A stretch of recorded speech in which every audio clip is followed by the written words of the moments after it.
मेरे मामा की तबीयत खराब हो गई है बहुत ज्यादा। रीढ़ में कुछ दर्द है, हड्डी का कुछ बता रहे हैं इशू हो, खिसकने का कुछ जो भी है। बस यहाँ से दिल टूट गया भाई।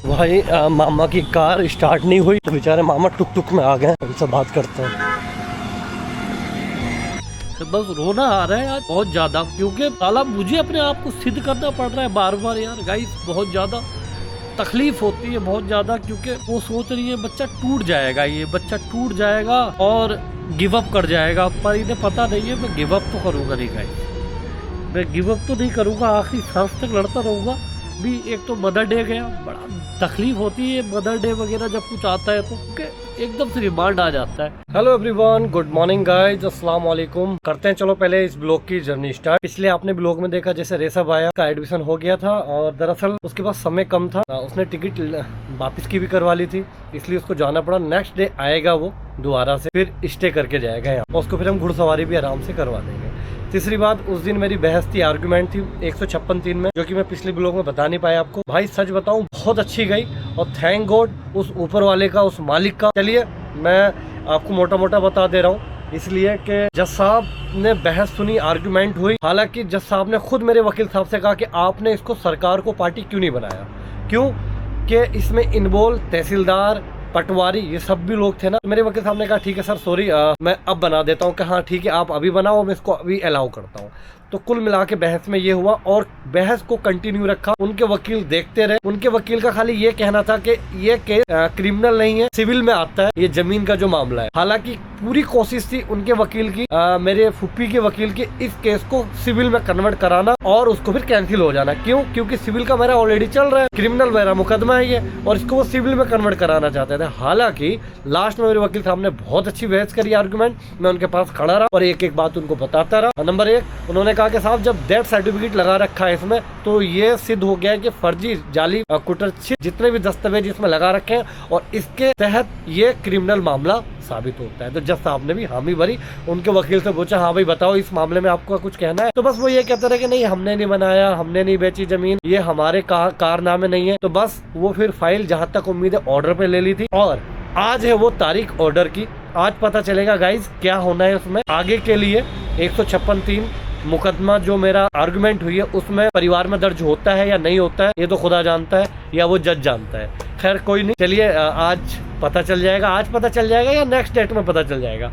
दूसरी बात, आज है सिविल की तारीख, दोनों तारीखें मेरी आज ही लगी हैं और इसमें गवाही करानी है मैंने अपने मामा की।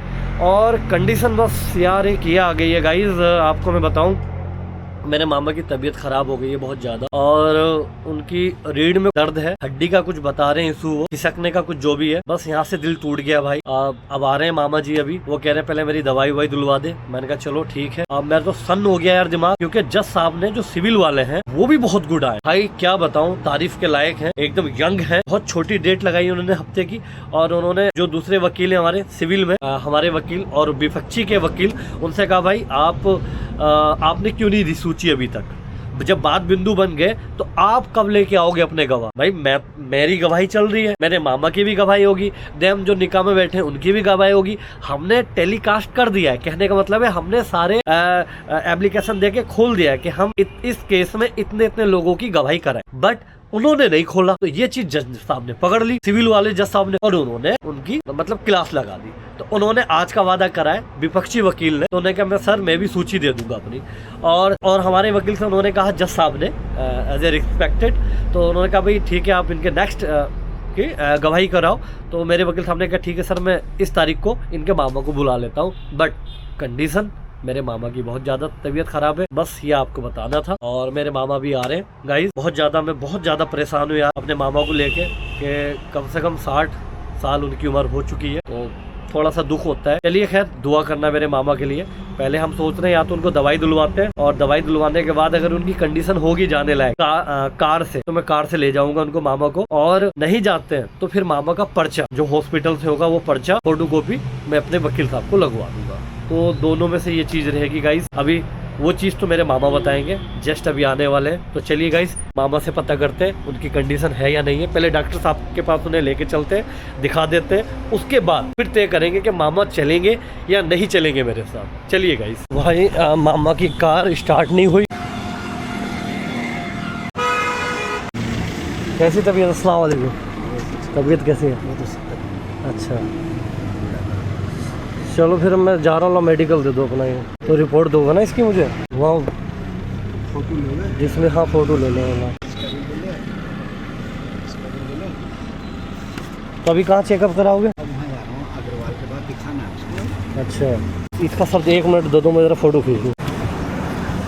गाइज़, मेरे मामा की जो कार थी वो स्टार्ट नहीं हुई, और मैं आपको बता दूं, बेचारे वो चला तो लेते हैं कार, बट जब स्टार्ट नहीं हुई तो इत्तेफाकन उनके एक दोस्त आ गए, तो वो ले आए अपनी कार और वो उन्हें लेके जा रहे हैं दिखाने के लिए। तो चलिए खैर, अब मुझे वो लेके इसलिए नहीं जा रहे हैं क्योंकि कोर्ट का मामला है गाइस, और कोर्ट में आज उनकी गवाही तो होनी थी, बट अब मजबूरी है भाई, क्या करें अब। तो चलिए गाइस, फटाफट मैंने मामा का आधार कार्ड और मेडिकल रिपोर्ट सारी ले ली है और सारे पर्चे ले लिए, देख सकते हो, मैं भी आपको दिखा दे रहा हूँ।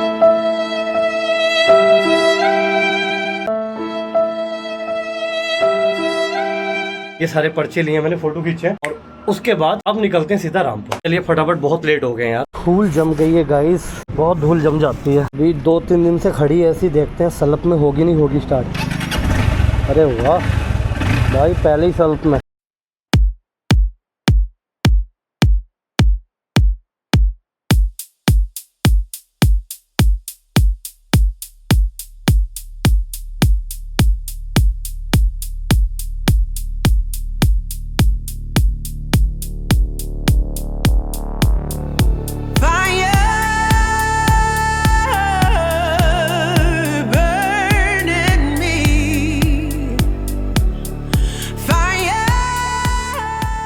भाई अभी जस्ट पहुंचा हूँ रामपुर, और आपको बता दूं कि इस कचहरी के जो बाहर के जो रोड है ना, इसके एक एक कदम में गिन चुका हूँ भाई साहब। 2021 से डाल रखा है मुकदमा, और यहाँ जितने भी लोग हैं बेचारे, सब यही उम्मीद लेके आते हैं कि हाँ भाई अब निपट जाएगा मामला, अब निपट जाएगा। और थैंक गॉड, मैं दुआ करता हूँ सभी के लिए भाई, सबके मामले निपटे। और यहाँ तो भीड़ लगी रहती है। चलिए फटाफट निकलते हैं अंदर, कोर्ट कचहरी के अंदर मिलते हैं वकील साहब से और पहुँचते हैं अपनी तारीख पे। गाइज अभी जस्ट कमरे पे पहुंच गया, और रोजमर्रा का जो रहता है शेड्यूल वो ये है भाई, 6:31 पे पहुंचा हूँ गाइज।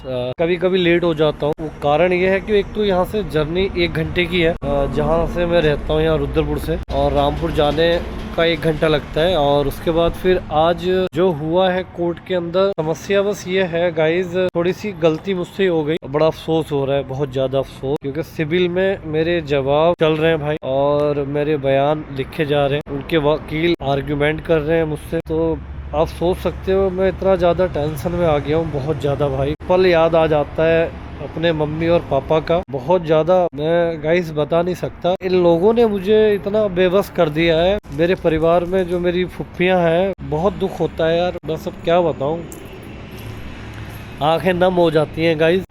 वो सारा कुछ बार बार वही चीज मुझसे पूछना, जिन चीजों से मुझे जख्म मिलता है कि भाई सपोज वो सब चीजें, अब देखो वकील का क्या काम है, उसका काम है कुरेदना, और ये कुरेदना जो जिनके वजह से हो रहा है वो मेरी फुप्पी हैं। दादी का इसमें कोई कसूर नहीं है गाइस, दादी तो बेचारी बेबस है। मेरी बात हुई थी उनसे, वो कह रही है भाई अगर तुझे अपना हक चाहिए आप अपना हक ले लो भाई, मैं देने को तैयार हूँ, बट ये सिचुएशन नहीं समझ रही है। मैंने उनसे यही कहा था गाइज कि मैं बस आपकी सेवा करना चाहता हूँ और ये सब आपसे मिलना चाहता हूँ। बाकी जो मेरी फुप्पियाँ हैं, अदर दूसरे लोग हैं, मेरे चचेरे चाचा लोग और दादा लोग, ये मिलने नहीं दे रहे। तो इस चीज को खींचा जा रहा है। दुख इस चीज का हुआ आज, वही वकील के कब मरी आपकी मम्मी, कब आपके बाप खत्म हुए और कैसे खत्म हुए। अरे भाई उसमें लिखा है एक्सीडेंट से खत्म हुए पापा मेरे, कार एक्सीडेंट से, कब हुए, कौन सी सन थी, मतलब कुल मिला के ना वो पूरा दृश्य याद आ जाता है भाई कि क्या आलम हुआ होगा पापा के साथ। और बाकी तो मैं छोटा था, मुझे होश नहीं है। फिर मम्मी कैसे कैसे एक्सपायर हुई हार्ट अटैक से। बड़ी तकलीफ हो रही है क्योंकि फिर कागज कैसे बनाए, निकाहनामा कहाँ से मिला, मैं क्या यार, जिस टाइम मम्मी पापा का निकाह हुआ होगा मैं था क्या उस टाइम, निकाह कहाँ से मिला आपको, निकाहनामा कहाँ से मिला, ये वो बोल दिया भाई मम्मी के सामान से मिला है निकाहनामा और बहुत सारी चीजें। फिर अच्छा मुझे है सच बोलने की आदत गाइस, मुझसे झूठ नहीं बोला जाता बिल्कुल भी। कह रहे अभी कहाँ रहते हो, अब एक मन कर रहा है कि रिसेंटली एकदम बता दूं, और फिर कहने लगा अभी कहाँ रहते हो, मैंने कहा भाई मामा के यहाँ रहता हूँ। स्थाई तो आपने यहाँ का बना रखा है भाई, वो मुझे रहने नहीं देती ना, मेरी दादी से अंदर मुझे मिलने नहीं दे रही है। मैं गया भी था बचपन गाइस, जब से मैंने होश संभाला है ना तब से मैं कोशिश कर रहा हूँ अपनी दादी के घर जाने के लिए, दादी के पास। भाई वो इतनी खराब है ना, मैं क्या बताऊँ उनकी तारीफ क्या करूँ आपसे। मेरी फुप्पियाँ मुझे मिलने तक नहीं दे रही है मेरी दादी से। मैं सब फुप्पियों की बात नहीं कर रहा हूँ, उसमें से 2-3 की बात कर रहा हूँ जो मौके पे मेरी दादी के साथ रहती है। मुझे भाई मिलने तक नहीं दे रही है मेरी दादी से। बस ये कि मैं उनकी बात मान लूं तो सब ठीक है, मेरी एक बात भी नहीं होगी। तो बस ये चल रहा है सिविल में, आज यही हुआ। और मुझे नहीं पता ये जो जितने चालबाजी, दरअसल इनकी भी कोई चाल होती है, ये उलझाते हैं आदमी को बातों बातों में। मतलब मैं बिल्कुल, मेरा मुकदमा बिल्कुल सही है और सत्यापित, तो उसके बाद भी वो ये चाह रहे कि हम इसको डिनाई करें, ये है नहीं उसकी औलाद। अरे भाई मैंने कहा डीएनए करा लो, मैंने डीएनए का भी प्रार्थना पत्र डाला। वहाँ इन्होंने ये कह दिया कि वहाँ ये बोल दिया, सिविल का मामला बता रहा हूँ गाइस, वहाँ इन्होंने ये दे दिया लिख के हम डीएनए नहीं कराएंगे। अब सोच रहे हो, सारे कागज दे दिए, निकाहनामा दे दिया, पापा के सारी मार्कशीट, जन्म प्रमाण पत्र, और पापा का कब एक्सीडेंट हुआ, कैसे बना, क्या कहाँ से लाए बना के। अरे भाई कोई फर्जी बना देगा कोई, एक नहीं दिमाग, सीधी बात है। आप उसकी वेरिफिकेशन करा लो अगर फर्जी है तो। कुल मिलाकर अगर मैं फर्जी हूँ तो मुझे जेल डाल दो, और अगर वो मेरे साथ अत्याचार करे उनके साथ कुछ करो ना। और भाई कोर्ट कचेरी के सारे फंडे एकदम अलग हैं, बिल्कुल अलग हैं। तुम कितने भी सच हो तब भी वो आर्ग्यूमेंट करेगा वकील। आर्ग्यूमेंट होती है 2 तरीके की, एक तो फाइनली बहस होती है और एक होती है बयान जब लिखे जाते हैं। जिसने मुकदमा किया, जैसे मैंने मुकदमा किया है, मैंने उसमें पिटीशन में डाला है कि मेरी दादी का ये सारा मैटर, ये मेरा घर है, मुझे इसमें मेरा हक चाहिए। अब उसके जरिए वो हमसे फिर वार्तालाप करेंगे कि आप कौन हो, इसके कैसे हो सदस्य, कागज कहाँ से बनवाए, ये उन्हें भी पता है, वकील को भी पता है। भाई वकील साहब ने ना 2 से 3 बार ये कह दिया कि कॉम्प्रोमाइज कर लो। उनके वकील ने, चलो मैं पैसा दिलवा देता हूँ। देख रहे हो यार, सब कुछ सच होने के बावजूद भी सब कुछ पता है उनके वकील को, उसके बाद भी मुझसे वो शब्द पूछना चाह रहे हैं कि जिससे कि उलझ जाए, मतलब मुझे झूठा, सच्चे को झूठा साबित कर दे। ऐसा चल रहा है। मुझे इतना डिस्टर्ब कर दिया ना आज। भाई कभी जिंदगी में इन चक्कर में पड़ा हो नहीं। या तो कोई इंसान तेज हो बहुत, यार ये साले ये ऐसी चीजें पूछेंगे, वैसी चीजें पूछेंगे, तुम्हें कितना जवाब देना है, क्या जवाब देना है। अब बस भाई आजकल ना सीधे आदमी का भी कोई जमाना नहीं है, सच बताऊं मैं। और वक्त रहते कोर्ट कचेरी की चीजें सीख लो, बहुत जरूरी है। यहाँ देख लो तुम्हारे सामने सच्चे को झूठा करने में लगे पड़े। मैंने अपने वकील साहब से पूछा, मैंने कहा क्या चाह रहे हैं ये लोग। कह रहे वो तो यही चाहेंगे ना, तुम सच हो तो तुमको झूठा करके हराया जाए। मैंने कहा वो यही तो हरा देंगे छोटी अदालत में, मैं तो बयान नहीं बदलूंगा अपने, जो चीज है वो है ना, मैं कॉम्प्रोमाइज करूंगा। अब आप ही बताओ गाइस, खुद कमेंट करके बताना मुझे, जितनी भी मेरी फैमिली मेंबर आप जुड़ गए हो, आप मेरे एक तरीके से फैमिली मेंबर हो। मैं आपसे पूछ रहा हूँ, सपोज अगर आप मेरी जगह होते क्या करते। आपको ऑफर ये दिया जा रहा है, आप अपनी प्रॉपर्टी, अपने बाप दादा की जमीन में से एक भी हिस्सा मत लो, उसके अपने बाप दादा या अपनी माँ या पिताजी की कीमत लगा के पैसे ले लो। कहने का मतलब ये, आप पैसे ले लो, चाहे लाख हो या करोड़ हो या 2 करोड़, वो आपके ऊपर डिपेंड है, वो कितने में आप मानते हो। कह रहे हैं पैसे ले लो, आपको ना मकान में शेयर देंगे, ना जमीन में शेयर देंगे, ना घर में शेयर देंगे, और ना वसीयत में तुम्हें शेयर देंगे। कुल मिला के क्या होता है, परिवार के रजिस्टर में तुम्हें ये नहीं कहेंगे कि तुम आप हमारे हो, मतलब बंद मुट्ठी करके लेके जाओ और चले जाओ। क्या आप करोगे? आप चाहोगे कि मुझे मेरे बाप का नाम ना मिले और मेरी माँ का नाम ना मिले। खैर इंडिया में तो बाप का नाम चलता है। आप बताना, दिल पे हाथ रख के। भाई मुझे पता है कि उस कंडीशन में आप पैसा तो नहीं पकड़ोगे। अब हर बच्चा यही चाहेगा कि मुझे अपने बाप का नाम मिलना चाहिए। भाई मैं भी यही चीज लड़ रहा हूँ गाइस। ये लोग काफी तोड़ने में लगे पड़े हैं मुझे, ये तोड़ दें और तोड़ने के बाद ये मान जाएगा, और दूसरी बात कहीं ना कहीं टूट जाएगा बुरी तरीके से, कहाँ से लगाएगा पैसा। भाई मैंने उस वीडियो में भी कहा है कि आखिरी सांस तक लड़ूंगा, चाहिए कितना जोर लगा ले। हाँ थोड़ा सा दुख लगता है, दुख इस बात का लगता है क्योंकि वो चीजें रिमांड हो रही है। मम्मी का पूछना बार बार, कब मरी थी आपकी मम्मी, कब पापा खत्म हुए थे, बताओ सारी चीजें। वहाँ थोड़ी तकलीफ होती है यार, एज ए पेरेंट्स की याद आ जाती है गाइस, बहुत ज़्यादा दिक्कत। और मेरे मामा की भी तबीयत ख़राब है, आज उनके बयान हो रहे थे, दुआ करना यार मामा के लिए। थोड़ा सा नर्वस आज मैं बहुत ज़्यादा नर्वस हो गया था, बहुत ज़्यादा, और रोने भी लगा बैठ के कोने में, गाड़ी से आ रहा था चलाते हुए, और बहुत ज़्यादा नर्वस के यार बताओ कैसी है लड़ाई। अगर आज मेरे मम्मी पापा होते तो ये दिन देखना नहीं पड़ता, मैं एक अच्छी जगह, कहीं अच्छी जगह तैयारी कर रहा होता, या सरकार, भारत सरकार के लिए, अपने इंडिया के लिए कुछ ना कुछ कर रहा होता। मतलब यहाँ मैं अपने लिए, अपनी जंग में इन्वॉल्व हूँ और अपने आप को सिद्ध करने में लगा पड़ा हूँ कि मैं इनकी औलाद हूँ, ये मेरी मम्मी है, ये मेरे पापा हैं। क्यों?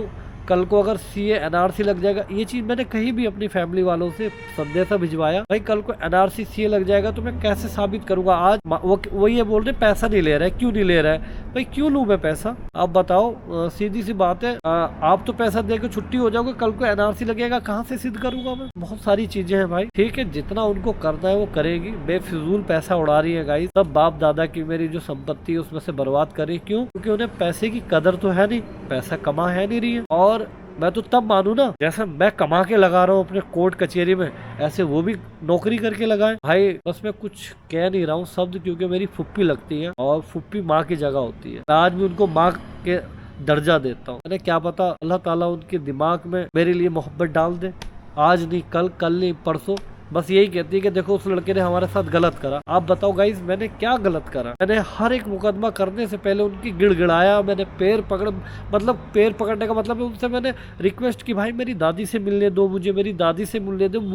मुझसे ऐसी क्या गलती हो गई है? मम्मी पापा ने लव मैरिज की, ठीक, और लव मैरिज अगर करना बुरी बात है तो आप उनसे कहो या अल्लाह ताला उनको जो भी सजा देगा, बट मुझे नहीं लगता लव मैरिज करना बुरी बात है। लव मैरिज करके निकाह कर लिया। अब वो ये ना, पापा पठान है और मम्मी थोड़ा नीचे वाली कास्ट में, नीचे क्या है, बिलोच खानदान के। यार थोड़ा सा लंबी हो जाएगी वीडियो गाइस, बस क्या बताऊं मैं, ईगो आ रहा है। बस कहते हैं कि हमारे मुस्लिम समाज में ना गाइस, कोई क्या मतलब बहुत अधिकतर लोग मेरे प्यारे नबी सल्लल्लाहु अलैहि वसल्लम की नक्शे कदम पे नहीं चल रहा है। मैं तुम्हें सच बता रहा हूँ, बहुत कम लोग हैं जो उनके नक्शे कदम पे चल रहे हैं, और जो कि मैं दुआ करता हूँ कि या अल्लाह सब उनके नक्शे कदम पे चले। क्योंकि इतना जात बात में इतना कन्वर्ट कर दिया है ना, ये पठान है, ये निचली जाति है, वो है। अबे यार सारे मुसलमान एक हैं, जो अल्लाह और अल्लाह के रसूल को मानने वाला है ना, वो मुसलमान है बस। और जिसने कलमा पढ़ लिया वो मुसलमान है। इसके बाद तुम इंटरफेयर कर रहे हो कि वो छोटी कास्ट का है या इसकी मम्मी छोटी कास्ट की है, हम इसको नहीं कबूलेंगे। देख रहे हो, अगर आज मेरे पापा तो उन्हें मुंह तोड़ जवाब देते हैं, पहले भी उन्होंने दिया है जब मैं छोटा था।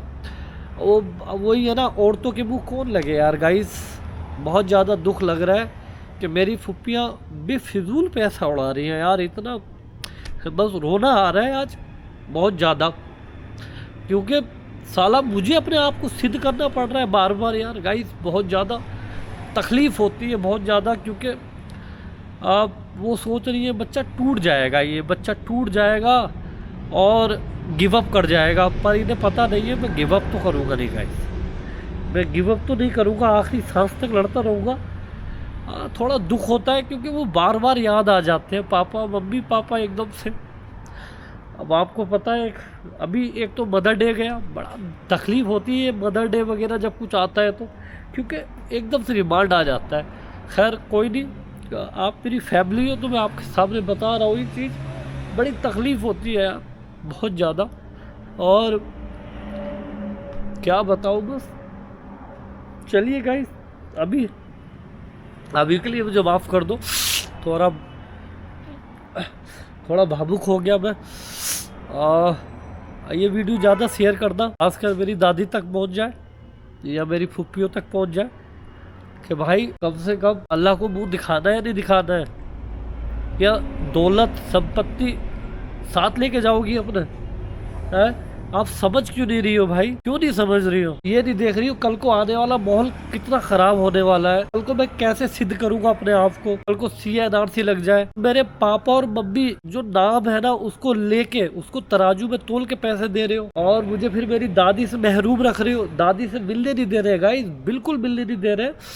अब बताऊँ, बहुत लंबी कहानी है, थोड़ी थोड़ी करके बताऊंगा ऐसे आपको। सॉरी यार थोड़ा नर्वस हो गया। चलिए गाइस, ये सिविल का मामला है, बस चलता रहेगा। जो भी ये वीडियो देख रहा है भाई, ये आपसे थोड़ा सा दिल की बात थी तो मैंने शेयर कर दी, और बस आपकी मर्जी है चैनल सब्सक्राइब करना या ना करना, पर वीडियो शेयर जरूर कर देना। मैं चाहता हूँ कि हर मेरी वीडियो शेयर कर दूँ, मेरी दादी तक पहुँचे, और मेरी दादी या मेरी फुप्पी है देखें कि मैं कितना संघर्ष कर रहा हूँ और आखिरी दम तक करता रहूंगा। उनको ये पता चलना चाहिए, गिव अप तो नहीं करूंगा, हाँ मर गया कह नहीं सकता, आखिरी सांस तक करूंगा। और ये वीडियो शेयर करना रामपुर वालों को, जितने भी रामपुर के लोग हो या रामपुर से देख रहे हो और नहीं देख रहे हो, खासकर इस वीडियो को रामपुर डालना ज्यादा से ज्यादा। चलिए फिर मिलते हैं किसी नेक्स्ट एपिसोड में। अल्लाह हाफिज़, सब्बा खैर, जय हिंद गाइस। और कहाँ सुना हो कुछ माफ करना यार, हिम्मत नहीं हारना। नहीं आ लूंगा, आखिरी सांस तक लड़ना। लड़ूंगा। चूल्हे में चिंगारी कर पे अच्छा, बदन पे कपड़े तब जिंदगी